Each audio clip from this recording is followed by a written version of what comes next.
যখন মসজিদে ঢোকেন, ঢোকে দেখলেন যে ইমাম সাহেব রুকুতে আছে। জীবনে হয় না এমন? মাঝে মাঝেই তো হয়। আপনি ঢুকে দেখলেন ইমাম সাহেব রুকুতে আছে। আমরা কি করি? আমরা বেশিরভাগ আল্লাহু আকবার বলে প্রথমে হাতটা বাঁধি। কেউ কেউ হয়তো সানা পড়ি, সুবহানাল্লাহুম্মা বিহামদিকা, পুরো সানা পড়ি। এরপর আবার আল্লাহু আকবার বলে রুকুতে যায়। কখনো কখনো এই ভূমিকা দিতে দিতে ইমামের রুকু শেষ, ইমাম দাঁড়ায় যায়। কখনো এমন হয় ইমাম দাঁড়ায় গেছে, এরপর বেচারা রুকুতে গিয়া কোন রকম দিয়া ভাবে যে নামাজ হয়ে গেছে, তার রাকাতটা পেয়ে গেছে। মাসালা মাথায় গেঁথে রাখেন, যদি ইমামকে দাঁড়ানো অবস্থায় পান তাহলে তো আপনার আল্লাহু আকবার বলে হাত বেঁধে দাঁড়াবেন, কোন সমস্যার কিছু নাই। কিন্তু ইমামকে যদি রুকুতে পান, ইমাম আছে রুকুতে, আপনি গিয়ে ঢুকলেন মসজিদে, আল্লাহু আকবার বলে নামাজ তো শুরু করবেন, এটা তাকবীরে উলা, তাকবীরে তাহরিমা, তবে হাত বাঁধবেন না। এখন কেন হাত বাঁধছেন? এখন তো রুকুর টাইম, এখন তো কিয়ামের টাইম না। আপনি তো ইমামের ইক্তেদা করছেন, তাহলে ইমাম তো এখন কিয়ামে না রুকুতে।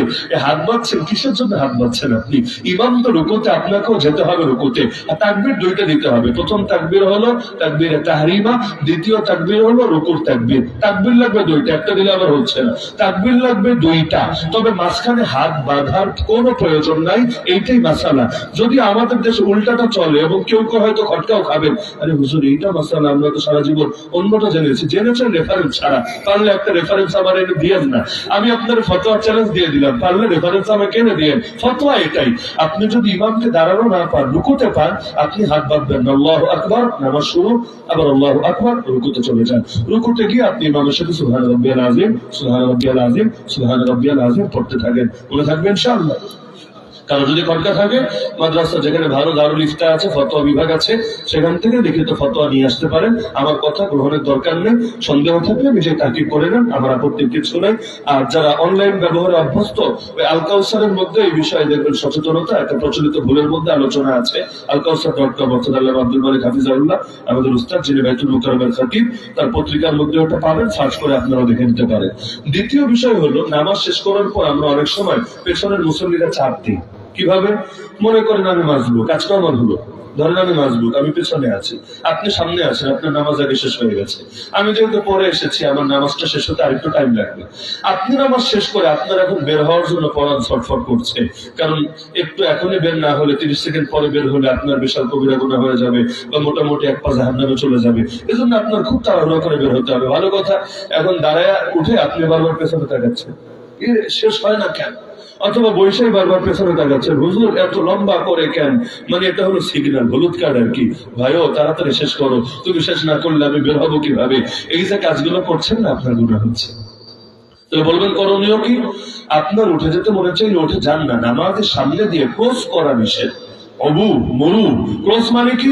এই যে আমি নামাজে দাঁড়িয়ে আছি, ধরেন এই মাইক বরাবর আমার শরীর আছে, আপনি ডান থেকে বামে চলে গেলেন, বাম থেকে ডানে চলে গেলেন, উত্তর থেকে দক্ষিণে গেলেন, দক্ষিণ থেকে উত্তরে গেলেন, এটা হলো ক্রস। নামাজের সামনে দিয়ে ক্রস করে নিষেধ। যেই কাতারে সে আছে ওই কাতার দিয়েও না, আর সামনের কাতার দিয়েও না, তার সামনের কাতার দিয়েও না। আর 3 কাতার যদি আবার সামনে দিয়ে চলে যান, 3 কাতার পরিমাণ সামনে, তাহলে সেই ক্ষেত্রে নিষেধাজ্ঞা প্রযোজ্য না। তবে 3 কাতারের ভেতরে সামনে দিয়ে ক্রস করা যায় না, ক্রস করা যায় না। কিন্তু সামনে যে লোকটা বসা আছে বরাবর সামনে, এই যে আমি বসাই, বাচ্চাটা বরাবর আমার সামনে আছে, ও যদি উঠতে চায়, তাহলে ও আমার সামনে থেকে যদি সাইড দিয়ে উঠে চলে যায়, ওর কিন্তু ক্রস হচ্ছে না। পার্থক্য বুঝতে পারছেন? ক্রস কাকে বলে? একদিক থেকে আরেক দিকে চলে যাওয়াকে ক্রস করা বলে। যে সামনে আছে বরাবর সামনে, সে উঠে ডানের অথবা বামে অ্যাঙ্গেল কেটে সে আস্তে করে পেছন দিয়ে চলে যাবে, এটাকে ক্রস করা বলে না। এটা নিষিদ্ধ না, বরং উচিত হলো এটাই। আপনার অযথা এখানে বসে চাপ দিতে কে বলেছে? আর তাও যদি আপনার মনে হচ্ছে উঠবেন না, তো বসে থাকেন, কিন্তু পেছনে বারবার তাকায়েন না। নামাজের মনোযোগ নষ্ট হয়, খুশুখুশু নষ্ট হয়, ইখলাস নষ্ট হয়। এর জন্য আপনি দায়ী থাকবেন, কারণ নামাজ ন্যূনতম ক্ষতি করলে আপনার কাছে দায় চলে আসবে। মনে থাকবেন ইনশাআল্লাহ, মনে থাকবেন ইনশাআল্লাহ। এই মাসালা নিয়েও যদি খটকা থাকে, এটা আপনারা দারুল ইফতা গুলো আছে, তাহকিক করে নেন, কোনো আপত্তি নেই।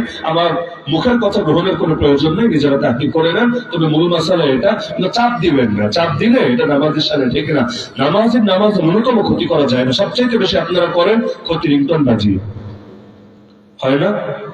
নামাজের মধ্যে রিংটন বাজে না? এত বলে ইমাম সাহেব আলাদা করে বলে দেয় যে যাদের সাথে মোবাইল ফোন আছে আমরা রিংটন অফ রাখি, সংযোগ বিচ্ছিন্ন রাখি, এত বলে। তারপর দেখবেন প্রায়, বিশেষ করে শহরের মসজিদে, গ্রামে কি হবে জানি না, প্রায় নামাজেই রিংটন কারো না কারো বাজে। আর আজকাল তো রিংটন মাশাআল্লাহ প্রায় প্রতিটা রিংটন হারানো। কিভাবে? হয়তো ডাইরেক্ট গান হলে তো হারামই, না হলে মিউজিক কি হারাম? আরে মিউজিক কি হালাল? আর যদি এমন হয় যে এমন কোন সাউন্ড, ওই টেলিফোন বাজানোর মতো সাউন্ড যদি হয়, এটা ভিন্ন আলাপ, এটা ওই সব ক্ষেত্রে ওই কড়া মিউজিকের কাতারে পড়ে না, ঘন্টা বাজার মতো। কিন্তু যদি এমন হয় না, ওই গানের মতো করে মিউজিক সুন্দর করে বাজছে, এটাও তো হারাম আপনার জন্য। আমাদের বেশিরভাগের মোবাইলে রিংটোনে হালাল হয়, এগুলো আমরা করতে থাকি। এমনকি কোরআন তেলাওয়াত রিংটোনে দিবেন না, এটাও ঠিক না, মোটেও ঠিক না। কারণ কোরআন তেলাওয়াত হবে, আয়াত শেষ হওয়ার আগে পুট করে আপনি রিসিভ করে ফেলবেন, এই যে মাঝখানে আপনি বাধাটা দিলেন। আবার কোরআন তেলাওয়াত হলে এটা শোনাও জরুরি। আপনি বাথরুমে থাকবেন, ওই অবস্থায় বেজে উঠবে, এটা যে কোনো সময় বেজে উঠবে। বাজারে আছেন, অমনোযোগে আছেন, ওই সময় বেজে উঠবে। জাতীয় সঙ্গীত রিংটোনে দিলে বেআইনি। তো জাতীয় সঙ্গীতের অপমান হয় রিংটোনে দিলে, আর কোরআনের কি সম্মান হয় রিংটোনে দিলে? রিংটোনে কোরআন দেওয়া যাবে না, খবরদার কোরআন দেওয়া যাবে না। আপনি ভিন্ন কিছু দেন গিয়ে। তাহলে এই জিনিসগুলো, এগুলো খুব সামান্য, কিন্তু এর দ্বারা ক্ষতি হয় অনেক বেশি। এই যে মসজিদের বাথরুম গুলোতে আমরা যে হারে কবিরা গুণা করি, বলবেন কিভাবে? এই যে বাথরুমে গেলেন, ঠিক মতো পরিষ্কার করলেন না, পানি ঢাললেন না, পরের মানুষটা এসে আপনার গন্ধের কারণে কষ্ট পেল, আপনার যে কবিরা গুণা হয়েছে খবর আছে? ইদাউল মুসলিমে হারাম, মুসলমানকে কষ্ট দেওয়া যে গুণা, আপনার খবর আছে? আর যারা বাথরুমে গিয়ে বিড়ি খায়, পরে যে লোকটা আসবো হয়তো বিড়ি খায় না, এই যে আপনি তারা কষ্টটা দিলেন, এতে কি হবে খবর আছে? আর এখন তো বাথরুমে সাহিত্য চর্চা চলে। সাহিত্য চর্চা না করলে আর্টিস্ট, বড় বড় আর্টিস্টরা যায়, আর্ট করে দিয়ে আসে। এগুলো কি রে ভাই? এই যে আরেকজনের বিল্ডিং এর রং নষ্ট করলেন, পাবলিকের পয়সা নষ্ট করলেন, আর কত মানুষে তারা বাথরুমে গিয়ে আপনি ক্লাসরুম বানায় দিলেন। কেন? এতগুলো লেখা পড়তেও তো টাইম লাগে রে ভাই। ডাইনে বামে সামনে পেছনে এগুলো মনোযোগ দিয়ে পড়বে, কি এক অবস্থা! তাহলে কত লাইনে কত সমস্যা যে আমরা ঘটাতে থাকি পদে পদে। যেন এই জিনিসগুলো খেয়াল করা দরকার। জোরে যদি হাঁচি দেন, আপনি জানেন যে আপনার হাঁচিতে সাউন্ড বেশি, পাশের মানুষের কষ্ট হয়, তারপর আপনি রুমাল দিলেন না বা কোনোভাবে আওয়াজটা নিয়ন্ত্রণের চেষ্টা করলেন, এমন জোরে একটা দিলেন, পুরো যেন ইসরাফিল আলাইহিস সালামের সিংহা, একেবারে পাশের মানুষের হাত কেঁপে উঠলো, এটাও যে আপনার গুনাহ হয়েছে খবর আছে? মসজিদে ঢুকে যখন দিচ্ছেন, গুনাহ হচ্ছে। যেখানে পেঁয়াজ রসুন, কাঁচা পেঁয়াজ রসুন খেয়ে মসজিদে আসতে নবীজি না করেছেন, কেন? ওই মুখের দুর্গন্ধে আরেকজনের কষ্ট হয়। সেখানে যারা সিগারেট খায়, তাদের মুখ থেকে তো মিষ্টান বদল ধান বের হয়। ওই অবস্থায় যখন আসে, আশপাশের মানুষদের যে মজা লাগে, তাই না? আমাদের সাথে যখন কেউ কথা বলতে আসে মাহফিলের আগে পরে, সিগারেট খেয়ে আসে, আমার বমি চলে আসে। লজ্জা দেওয়ার জন্য কাউকে বলছে না, বাস্তবে আমি বিশেষ করে এটা সহ্য করতে পারি, বমি চলে আসে। তো এই যে কথা বলতে এসে কি সবটা আপনি কামাবেন, এর চাইতে তো বড় ক্ষতি আপনি করে ফেলছেন। এই যে মুরব্বী আলেম, যাদের কারো বয়স 80, কারো বয়স 90, মুসাফা করার জন্য মাহফিল শেষে আপনারা যে চাপটা দেন, আমরা হয়তো সয়ে নিতে পারি, জোয়ান মানুষ, হয়তো আমরা সয়ে নিয়ে পকেটের উপর দিয়ে যাই, মাঝে মাঝে মোবাইল নেই, মাঝে মাঝে মানি ব্যাগ নেই, সর্বোচ্চ পকেটের উপর দিয়ে যায়। আর আমার দুই হাতে পর্যাপ্ত পরিমাণ ক্ষত আছে, চামড়া চামড়া ওঠা বিভিন্ন জায়গায়। কেন? এগুলো হলো আমাদের ভাইদের নখের বরকত আর কি। ভিড়ের মধ্যে তো নখ লাগে না, কি লাগে? আমার দুই হাত মোটামুটি প্রায় সময় যখন থাকে, তারপর আমরা জোয়ান মানুষ সহ্য করে নিয়ে সমস্যা নেই। তো মুরব্বীদের সাথে এমন আচরণ করে, আল্লাহর বান্দা হাঁটতেই পারে না, আর মুসাফায় বরকত দিবে বলে জিন্দগিটা খতম করে দেন। তো আপনি মুস্তাহাবের জন্য যে ফরজের বরবাদ করে ছাড়ছেন, কোন খবর আছে? এজন্য অনেক সময় এমন হয়, ভালো করতে গিয়ে খারাপ করে ফেলি। এটা অন্তত না হোক, এতটুকু খেয়াল করা দরকার আছে তো ইনশাআল্লাহ। তো আমি যে কয়টা বললাম, এগুলো হলো কমন মিস্টেক, আমাদের নিয়মিত হয়ে থাকে, প্রতিটা পাড়ায় মহল্লায় হয়ে থাকে, এজন্য কথাগুলো বললাম। আর আরেকটা সঙ্গে বলে রাখি, যদি আমি জানি না এলাকায় হয় কিনা, জুম্মার আরবি খুতবা পড়ার সময় জিকির করাও তো ঠিক না, আর সেখানে চাঁদা কালেকশন করা, জিকির করাই যেখানে ঠিক না, সেখানে গিয়ে চাঁদা কালেকশন করা। আর চাঁদা কালেকশনের দরকার আছে, অবশ্যই দরকার আছে, আগে করেন বা পরে করেন। আরবি খুতবার সময় চুপ করে শোনা ওয়াজিব, আরবি খুতবার সময় চুপ করে শোনা ওয়াজিব। জোহরের নামাজ ফরজ পড়েন 4 রাকাত, জুমার নামাজ ফরজ পড়েন 2 রাকাত, বাকি 2 রাকাত হাওয়া।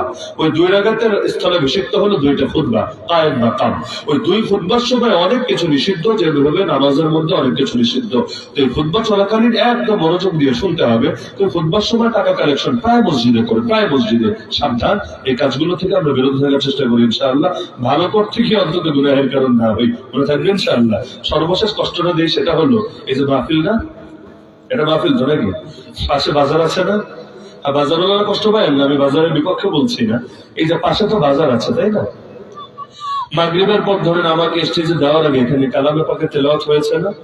তেলাওয়াত করার সময় তেলাওয়াত শোনা ওয়াজিব, চুপ থাকা ওয়াজিব, দুইটাই ওয়াজিব। ফাসতামিউ লাহু ওয়া আনসিতু, আল্লাহ বলেছেন মনোযোগ দিয়ে শুনতে হবে। আল আমরু লিল উজুব, মনোযোগ দিয়ে শোনা ওয়াজিব, অর্থ বুঝিবা না বুঝি, ওয়া আনসিতু, চুপ থাকা ওয়াজিব।